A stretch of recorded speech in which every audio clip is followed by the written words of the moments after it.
Hello everybody, I'm Melissa, and welcome back to Book Bar, and welcome to a different type of video for me. I have recently been following the self-published fantasy blog off SPFBO because of Cassidy. It covers with Cassidy. She's been really following it, and I'm in her Patreon, and so it's become like a thing.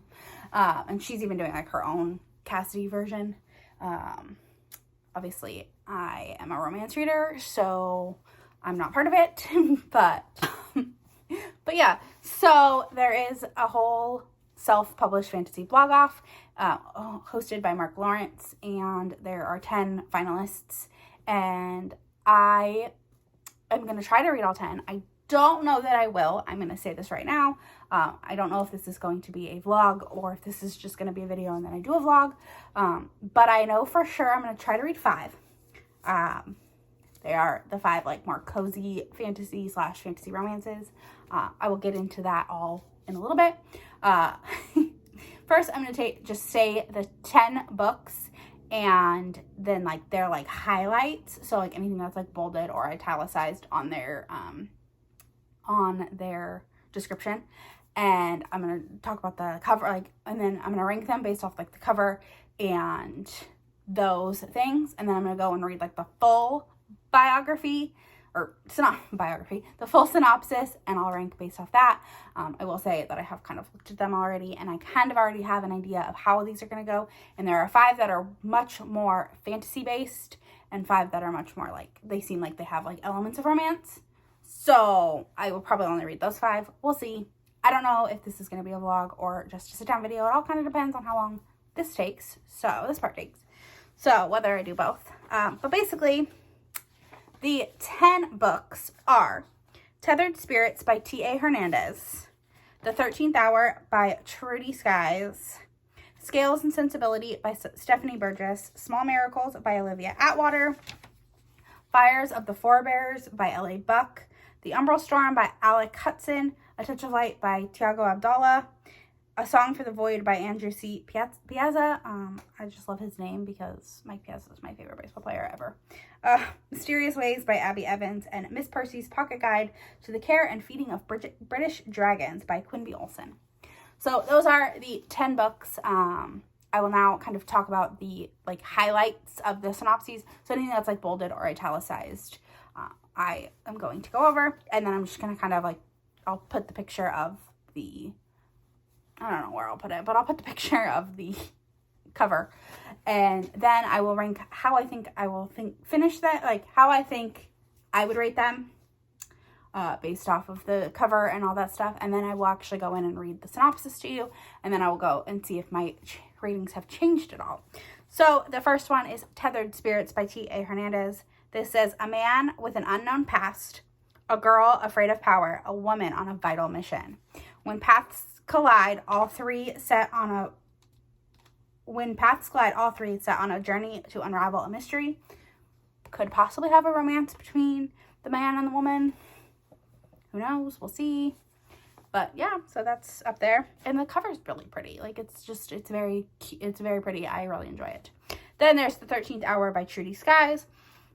When the saints fail, the sinners step up. Yes. For a city that bows to the cruel gods, it'll take the heathens to save it. This is a gaslight fantasy featuring magic portals, gothic deities, quaint Britishism, and steampunk vibes. Adult book with strong language and mature themes. I think that they said, because this book does like the cover is kind of like giving more YA fantasy romance vibes. So, but it does look good. There is a man and a woman on the cover, so it could potentially be a romance. There could be a romantic element to it. So then there's Scales and Sensibility by Stephanie Burgess. This says it is a Regency rom-com. And look how cute this cover is. Like, hint, that's probably going to be number 1. But yeah, it just looks so fun. I love Jane Austen, so this like seems like it's probably a Jane Austen retelling. So yes, sign me up. Regency dragons and romance and rom-com. Like, yes, I love it. Then there's Small Miracles by Olivia Atwater. Charming tale of temptations, feel-good comedy mixing angels, demons, romance, and chocolate into a petty and wickedly entertaining novel. A little sin is good for the soul. Yes. This was also on the Target 2-for-1 sale, so I did buy this one, so I will be reading this one for sure. But it just sounds fantastic. Sin being good for the soul, chocolate. And I know Olivia Atwater is a fantasy romance author, so I will be reading that one. I mean, I'm going to try to read them all. There are 5 that I don't think I'll get to. We'll get there. Then there is Fire of the Forebears by L.A. Buck. I do believe that this author has sadly passed away, so this is a series that probably will not be continued. And that's very sad. So it's one that, you know, maybe get it just to support the family of the author that has passed away, because that is heartbreaking. But pitted against one another with the people and country they love in jeopardy, the daughter of a deserter and the son of a king have a chance to fulfill their forebears' legacy or destroy it entirely. I mean, there could be a small, slight romance element. Based off the cover, though, I'm going to say no. But a daughter and a son, enemies to lovers there. I mean, I doubt it. But, you know, it could be. Could be a small, tiny little part. Then there is The Umbral Storm by Alec Hudson. This is a long one. 1,000 years ago, the heart of the world was shattered. Its fragments scattered across the lands. In the chaos that followed, martial arts arose to gather the shards of it. Gather these shards, for it was found that the great powers were granted when these pieces were bonded to the flesh of the chosen. These are the shattered few warriors imbued with divine energies that once cursed through the heart and driven to absorb enough fragments to claim godhood.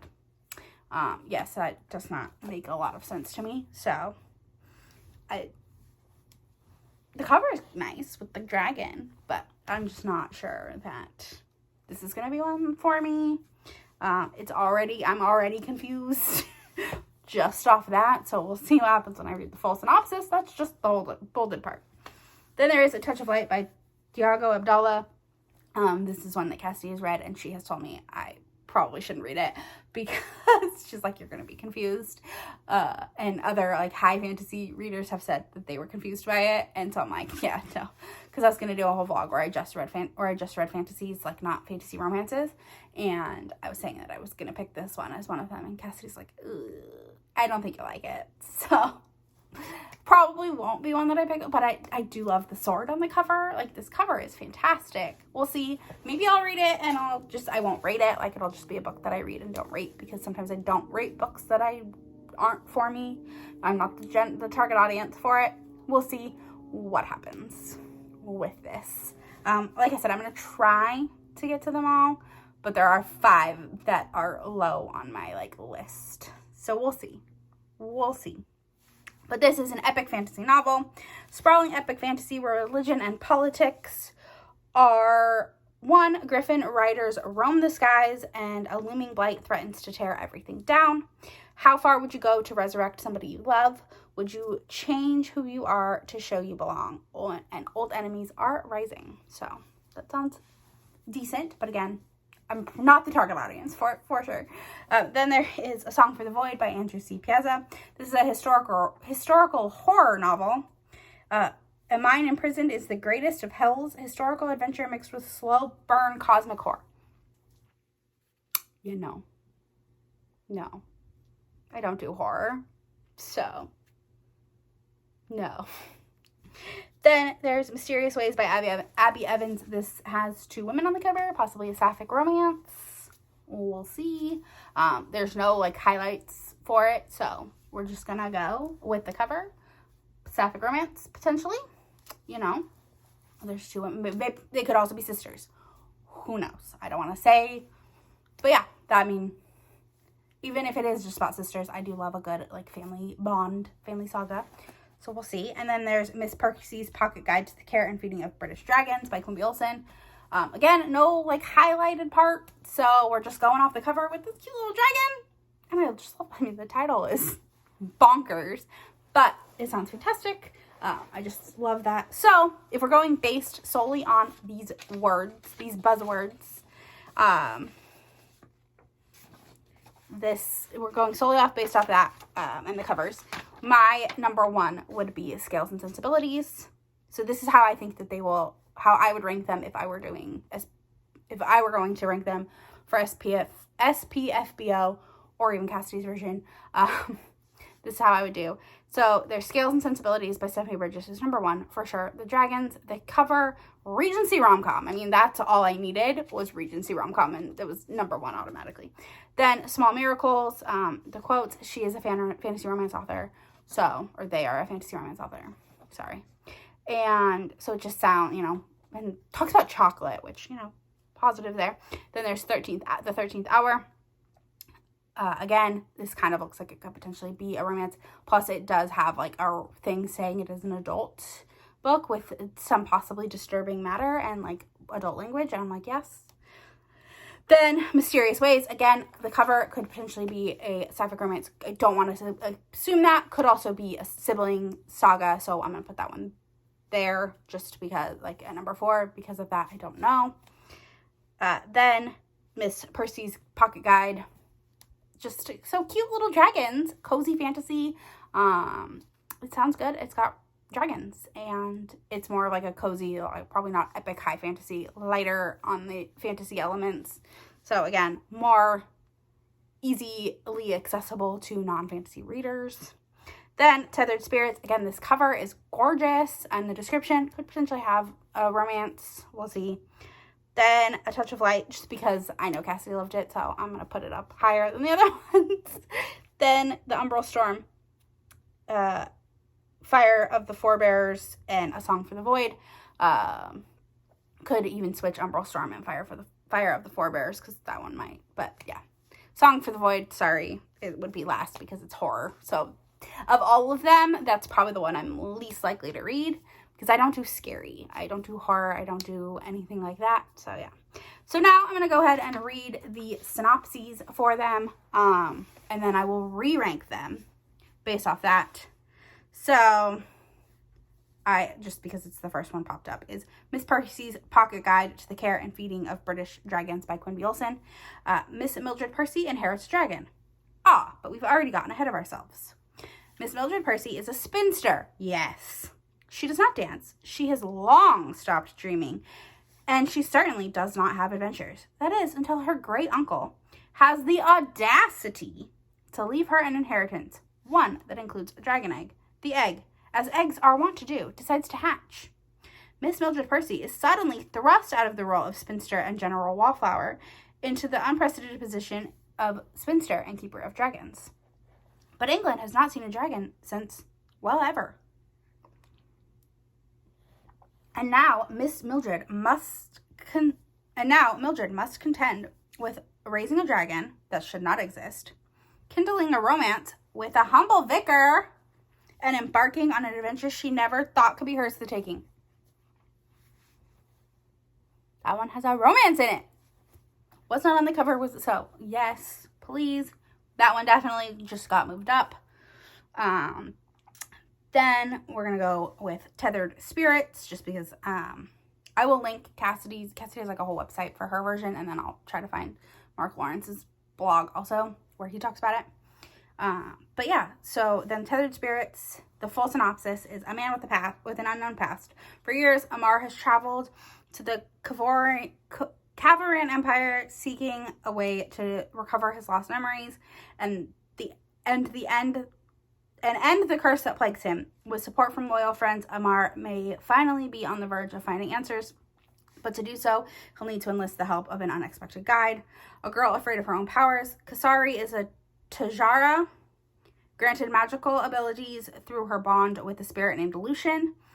Haunted by past mistakes that have left her desperate to sever her bond. Ooh. Kasari has her own reasons for agreeing to help Amar, but in doing so, she may finally have to face the fears she's carried ever since leaving home. A woman with a vital mission. Meanwhile, a young refugee named Alita is in hot pursuit, hoping the secret behind Amar's curse can save her brother from a fatal illness. With so much at stake and little left to lose, Alita will stop at nothing to get what she wants. And when their paths collide, all three are set on a journey to unravel a mystery far deeper than they ever suspected. I mean, potential for a romance there. Then there's The 13th Hour by Trudy Skies. Cruel gods rule the steam-powered city of Chime, demanding worship and tribute from their mortal subject. Kale lost her faith in them long ago, and now seeks to protect vulnerable and downtrodden mortals from their god's whims. But when Kale discovers powers that she didn't know she had and destroys a mortal soul by accident, she becomes Chime's most wanted. Quen's job was to pursue sinners until the vision started. Hunted by foreboding images of his beloved city's destruction, Quen hunts soul-sucking creatures made of aether who prey on citizens, and Kale is his number one target. To ensure Chime's future, Kale and Quen must discover the truth of Kale's divine abilities before the gods take matters into their own hands. This is the first book in a series. So yeah, I mean, enemies to lovers, potentially. Scales and Sensibilities by Stephanie Burgess. Sensible, practical Eleanor Tregarth really did plan to be the model poor relation when she moved to Heathergill Hall. She certainly never meant to kidnap her awful cousin Penelope's pet dragon, and she never expected to fall in love with the shameless but surprisingly sweet fortune hunter who came to court Penelope. And she never dreamed that she would have to enter an outrageous magical charade to save her younger sister's futures. However, even the most brilliant scholars of 1817 England still haven't ferreted out the lurking secrets of rediscovered dragonkind. Yes, I love that there's dragons in these romances. It's fantastic. And even the most sensible of heroines can still make a reckless wish or two when pushed. Now Eleanor will have to find out just how rash and resourceful she can be when she sets aside all common sense. Maybe, just maybe, she'll be impractical enough to win her own true love and a happily ever after with the unpredictable and dangerous help of the magical creature who has adopted her. A frothy Regency rom-com full of pet dragons and magical mist adventures, Scales and Sensibilities is a full-length novel and the first in a new series of standalone romantic comedies. Tell me less. Small Miracles by Olivia Atwater. A little bit of sin is good for the soul. Gadriel, the fallen angel of petty temptations, has a bit of a gambling debt. Fortunately, her angelic bookie is happy to let her pay off her debts by doing what she does best. All Gadriel has to do is tempt a miserably sinless mortal, Holly Harker, to do a few nice things for herself. What should be a cakewalk of a job soon runs into several roadblocks. However, as Miss Harker politely refuses every attempted temptation from Gadriel the woman, Gadriel the man, Gadriel the adorable fluffy kitten, when even chocolate fails to move Gadriel's target, the ex-guardian angel begins to suspect she's been conned. But Gadriel still remembers her previous job, and where petty temptations fail, small miracles might yet prevail. Olivia Atwater explores love, grief, and the very last bit of chocolate in the sweet modern fantasy full of wit and heart. Pick up Small Miracles and enjoy a heavenly fairy tale from the author of Half a Soul. I mean, that sounds super cute and fun. And yes, just fantastic. Fires of the Forebears by L.A. Buck. Pitted against one another with the people and country they love in jeopardy, the daughter of a deserter and the son of a king have a chance to fulfill their forebears' legacy or destroy it entirely. Twisted monsters called Saja lurk in the shadows of the mountains. Rumors say the Fidelis, human wielders of ancient elemental magic, again walk the plains. Not all in Averon believe, and not all welcome the return of the legend.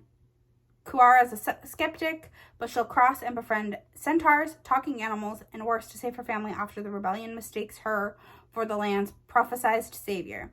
And while he'd rather negotiate with rebels than fight with them, Tristan can't ignore prophecy. That was the sham his father used to save the crown in the first place. Over a century ago, their ancestors sailed the oceans in search of peace and died as heroes fighting for it. But heroes and villains aren't always what they seem to be. Then we have The Umbral Storm by Alec Hudson. In the chaos that followed, martial orders arose. Oh, I already read all that.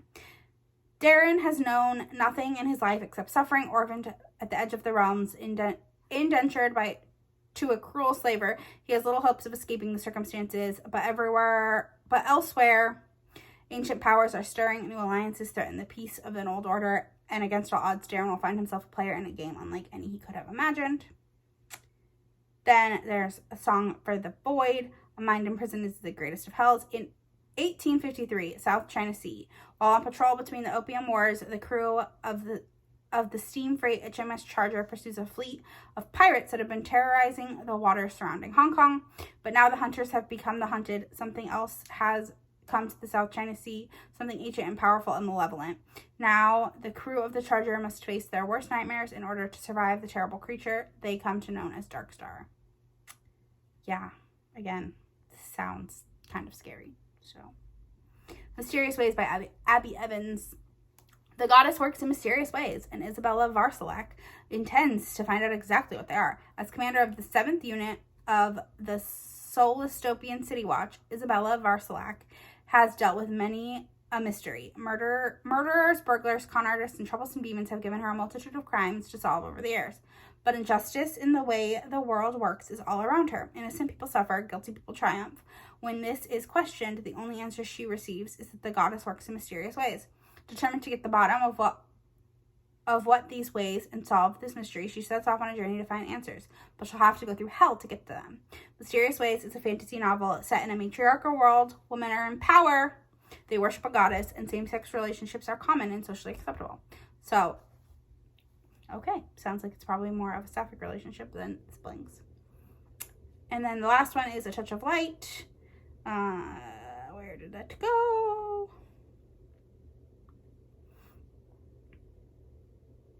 The world of Avarian is tearing itself apart. The domain worships life. Its rulers lead eternal lives, and death is a shame that must not be mourned. For clans to the south, however, death is all that keeps the earth alive, but old enemies are rising. A madness spreads through the domain, and Lynn, a rogue griffin rider in hiding, might be the only one who knows how to fight it, while Adrian, a domain prince seeking to bring his dead loved ones to worthiness, leads domain armies against madmen.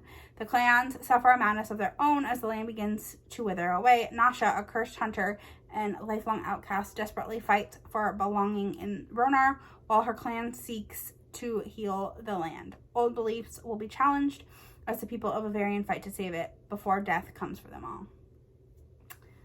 So, yeah, after reading those, I have changed my rankings around a little bit. I still would say Scales and Sensibilities will most likely be number 1. Then I would put Miss Percy's Pocket Guide at number 2. Then I would put Small Miracles would probably go down to number 3, with potential for Mysterious Ways to even overtake it as number 3. So Mysterious Ways is number 4. Then I have The 13th Hour as number 5. Tethered Spirits is number 6 still. A Touch of Light has stayed the same, and then I have switched Umbral Storm and Fires of the Forebears because, again, potential for romance. So Fires of the Forebears would be 8, Umbral Storm would be 9, and then A Song for the Void still 10 because, again, horror. So yeah, that is I was possibly gonna make this vlog, but this video was already 25 minutes, so you know. Not gonna be a vlog, just gonna be a video, and I'll vlog myself reading the books. I for sure will read the first 5, so Scales and Sensibilities, Small Miracles, The 13th Hour, Mysterious Ways, and Miss Percy. Definitely will read those. Might possibly even read Tethered Spirits because it does sound like there could be potential. I might read all 5 or all 10 and just not rate the other ones because I'm not the target audience, because I'm not a fantasy reader.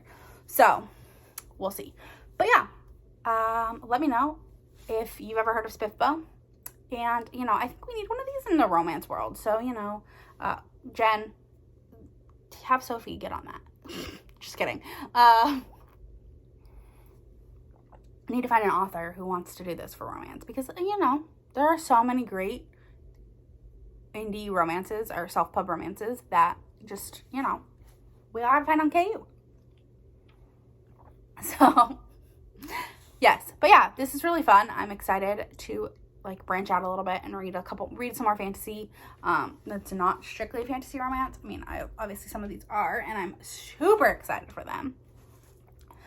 But yeah, if you made it to the end of this video, leave me a dragon emoji for scales and sensibility because, you know, Regency dragons. Please. And don't forget to like, comment, subscribe, all the fun stuff. It really helps me out. And I'll talk to you on the next one. Bye.